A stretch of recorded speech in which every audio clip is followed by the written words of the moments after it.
I want to talk a little bit about Uvalde, obviously the place in Texas where the nutbag killed 19 kids that went into the school and shot 19 children.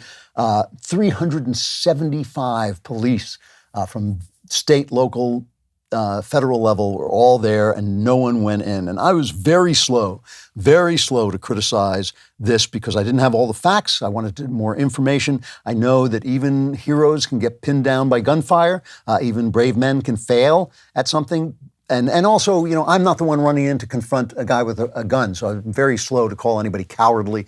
I think it's absurd. It's so easy to, pound your fist and say, those cowards, but you're not the guy facing the rifle. But this is extraordinary. This was a truly extraordinary failure at every single possible level. No one took charge. No one went in. 19 children killed, children calling for help. CNN got this exclusive video.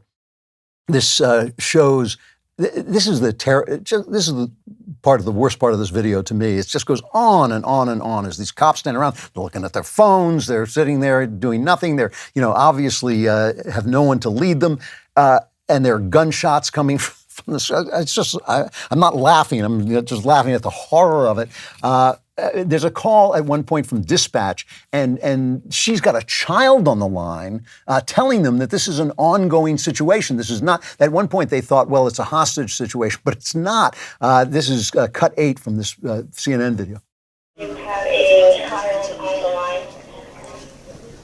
Hey, what was that? It's going to be room 12. I will need to I think he is in the room full of victims at this moment. And they're still out there, even after this. They do nothing. And this guy, Arredondo, who's the local guy, and they've been blaming him for everything, but it's not all his fault. I mean, it's his fault, but it's not all his fault. He's still negotiating with the shooter after hearing about this. This is cut 9. Sir, if you can hear me, please put your firearm down, sir. We don't want anybody else hurt. I know. That's what we're doing. We're trying to get him out. We're trying to get him out. It's just, it's unbelievable. This is a report from the newspaper reporting on a investigation by the Texas House. In total, 376 law enforcement officers, a force larger than the garrison that defended the Alamo, descended upon the school in a chaotic, uncoordinated scene that lasted for more than an hour. The group was devoid of clear leadership, basic communications, and sufficient urgency to take down the gunman, the report says. The report also reveals for the first time that the overwhelming majority of responders were federal and state law enforcement. 149 were U.S. Border Patrol, 91 were state police, whose responsibilities include responding to mass attacks on public places. It's extraordinary, and it is cowardly, and it is incompetent. I'm not saying they were all cowards. I think, people need leadership. But this, too, is part of the madness that we're seeing in our society, a madness that comes from the top. It comes from the top down. The people aren't crazy. The people are not crazy. Travel around. I travel around. I talk to people all the time. The people are perfectly sane. Not all of them are educated. Not all of them have all the details or all the facts, but they're not nuts, The people who are nuts are the people in control.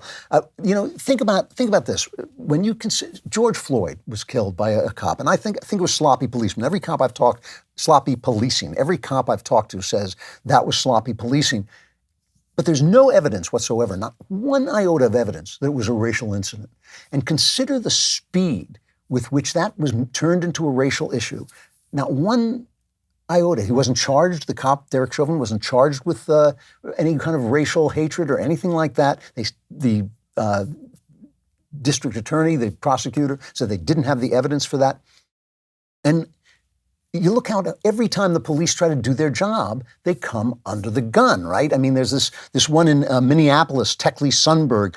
The police say Sundberg shot into the apartment of Arabella Yarborough, leading to calls for police that resulted in a standoff. And then Techley Sundberg was killed. And immediately the people are demonstrating outside the house of this woman who was pinned down by Sundberg's gunfire with her 2 children. She finally stands up to them. Here's a cut 4. You guys are celebrating his life. It was a terror. I'm sure it was a This is terror. not okay. You're alive. Shut up. You guys need to just let it go. Grief in silence. This is not okay. This is not a George Floyd situation. George Floyd was unarmed. He was unarmed. You're alive. Sorry. It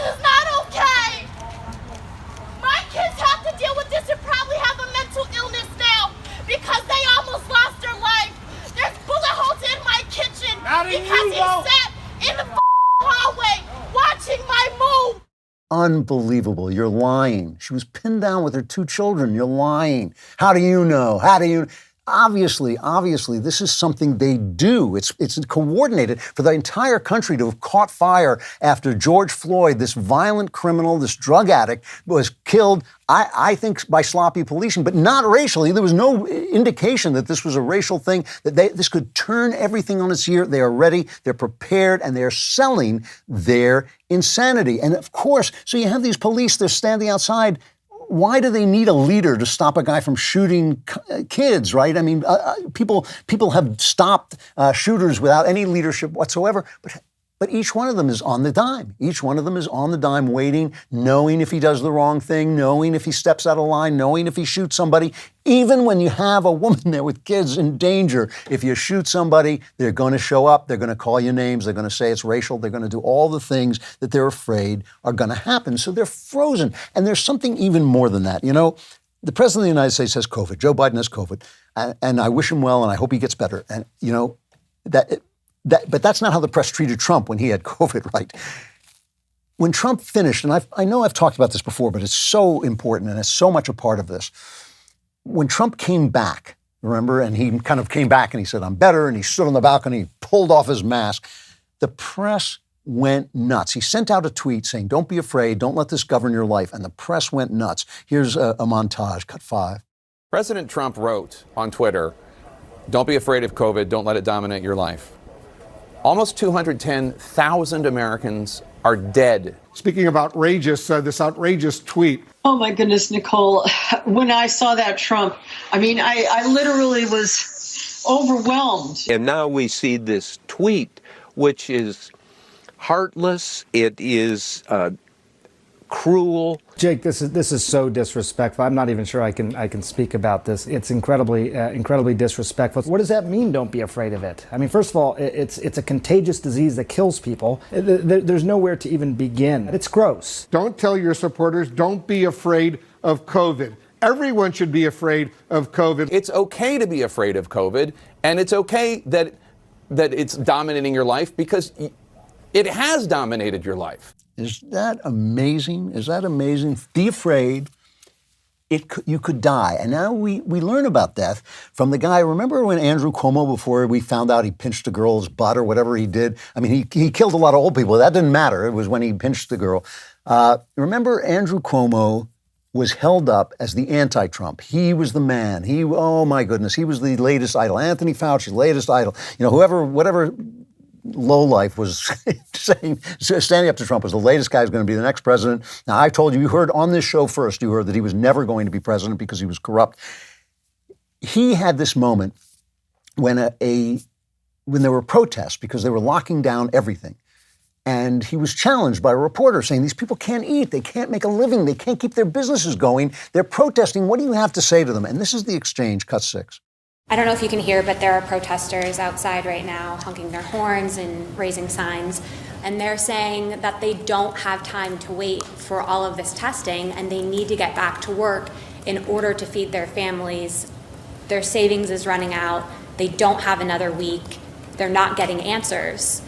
So their point is the cure can't be worse than the illness itself. Yeah. What is your response to them? The illness is death.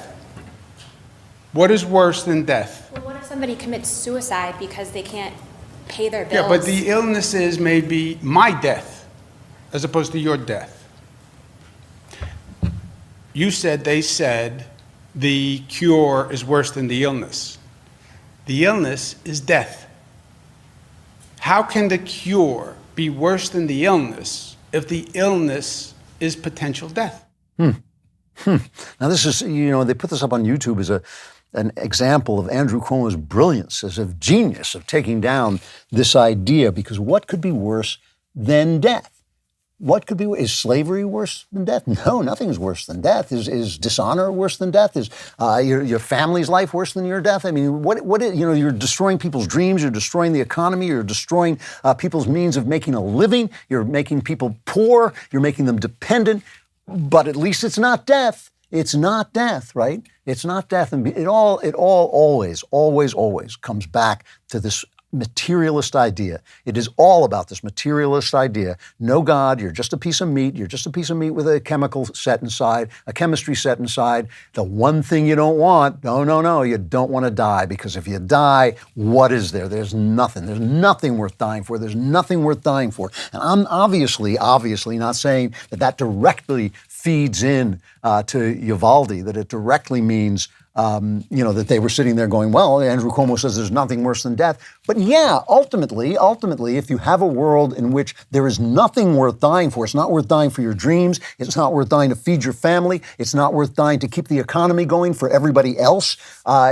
because it might cause Andrew Cuomo's death, so you don't want to do that because there's nothing worse than death. Why would you charge into a room full of children? Why would you charge into a room with a rifleman in there who might cause death, as Andrew Cuomo would say? What is worse than death? Why would you charge in there and risk your life? The only thing you've got, because you got nothing else. Why would you do it? These ideas, they make everything worse. They've made all our life worse. Look around. Is because of critical race theory, is our life better or is it worse? Transgenderism, life better or worse? Children, better or worse? They're crazy. They're sick. Lies, false ideas, they lead to madness, and only the truth can set us free, and otherwise, everyone becomes Renfield. If